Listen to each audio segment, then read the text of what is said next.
Good morning sir. माझे नाव राजकुमार अभिनय मोरे. मी इयत्ता 8वी वर्गात शिकत आहे. आमच्या प्रोजेक्टचे नाव आहे ऑक्सिजन अनेक झाडे देतात, पण ते चांगले ऑक्सिजन देणारे झाडे. ते माझे ग्रुप पार्टनर अब्बास शेख सांगणार आहे. Good morning sir. माझे नाव अरबाज बादशाह शेख मी तुम्हाला सांगणार आहे वडाच्या झाडाची माहिती. वडाचे झाड, ज्याला वटवृक्ष किंवा बरगद देखील म्हणतात, हे एक मोठे आयुष्य असलेले झाड आहे, ज्याला हिंदू धर्मात विशेष महत्त्व आहे. वटवृक्षात ब्रह्मा, श्रीहरी आणि शिव यांचा वास होतो. याला धार्मिक मान्यता आहे. वैज्ञानिक नाव आहे फिकस बेंगोलिसेस. आणि वडाच्या झाडाचे वैशिष्ट्ये: हे एक मोठे आणि मजबूत झाड आहेत. याचे फांद्या जमिनीकडे झुकून ॲरिल रूट्स जे जमिनीकडे झुकून मुळांना अधिक मजबूत करतात, त्यामुळे झाड अधिक मजबूत होतं.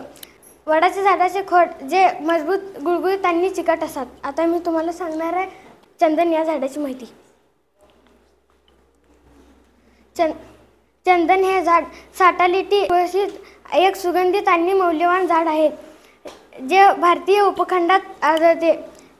याचे वैशिष्ट्ये: हे झाड खूप छोटे आणि मजबूत असतात. यापुढील माहिती शकील रफीक मुल्ला हे सांगेल. Good morning sir, teachers and parents. माझे नाव शकील रफीक मुल्ला आहे व आमच्या प्रोजेक्ट नेम ऑक्सिजन व मी तुळशी या माहिती सांगणार आहे. तुळस, ज्याला आपण अर्थातच पवित्र मानतो. पवित्र म्हणजेच तुळस हे हिंदू धर्मातील एक पवित्र वनस्पती आहे, ज्याला विशेष बहुतेकदा आपण तुळस हे अंगणात किंवा मंदिरात लावतो. म्हणजेच आपण तुळस हे लक्ष्मीचा अवतार म्हणून लावतो व तुळस हे आपल्याला खोकला, ताप त्यान आल्यावर आपण पाले खातो व खोकला कमी होतो. तुळस हे औषधीसाठी व आधुनिक गुणधर्मासाठी चांगला असतो व तुळस हे 24 तास ऑक्सिजन देतात.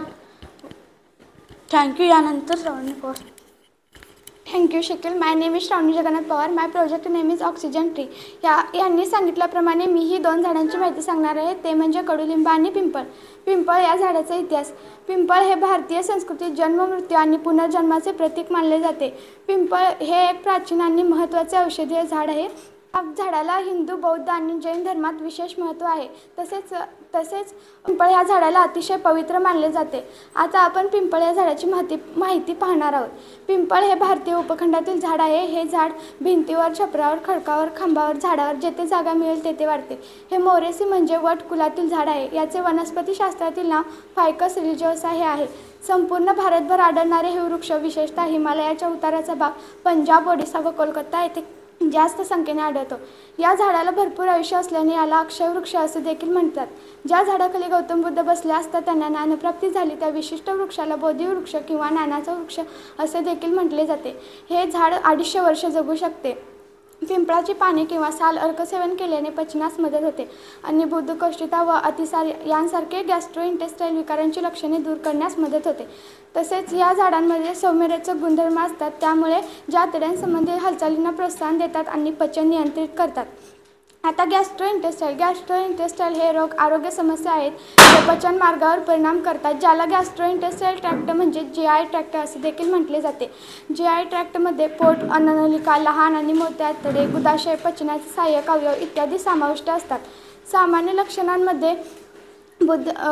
लक्षणांमध्ये बद्धकोष्ठता, अतिसार, छातीत जळजळ, थकवा, फुगीरपणा, मूत्रमार्गात असंयम, कमी ताप इत्यादी समाविष्ट असतात.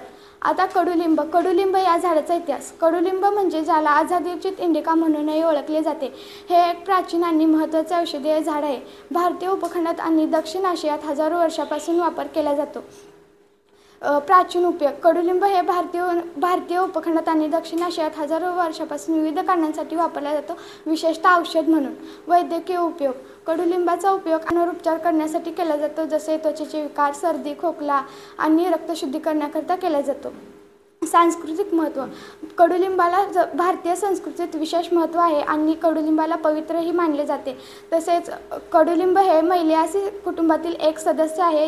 हे झाड उष्णकटिबंधीय आणि कोरड्या हवामानामध्ये वाढते. आता आपण पाहणार आहोत कडुलिंब या झाडाची माहिती. कडुलिंब ही एक औषधी वनस्पती आहे. तसेच ह्या वनस्पतीचा वापर वेगवेगळ्या आजारांसाठी केला जातो. जसे खोकला ही याच्यावर उपचार करण्यासाठी कडुलिंबाचा वापर केला जातो. तसेच कडुलिंब ही आयुर्वेदिक वनस्पती आहे. आयुर्वेदानुसार जंतुनाशक, सापाच्या विषावर, गरमीवर, विषमज्वर, कृमीनाशक, जखमेवर, मधुमेह, मूळव्याध इत्यादी रोगांसाठी उपयोगी आहे. सर्वात महत्त्वाचा उपयोग म्हणजे कडुलिंब हे अतिउत्तम जंतुनाशक आहे. कडुलिंबाच्या पानांची पूड शेतात पसरवल्यास खत म्हणून तर उपयोगी पडते, पण त्याहीपेक्षा रोपांना कीड लागण्यापासून दूर ठेवते. धन्यवाद. काही प्रश्न आणि डाऊट असतील तर विचारू शकता.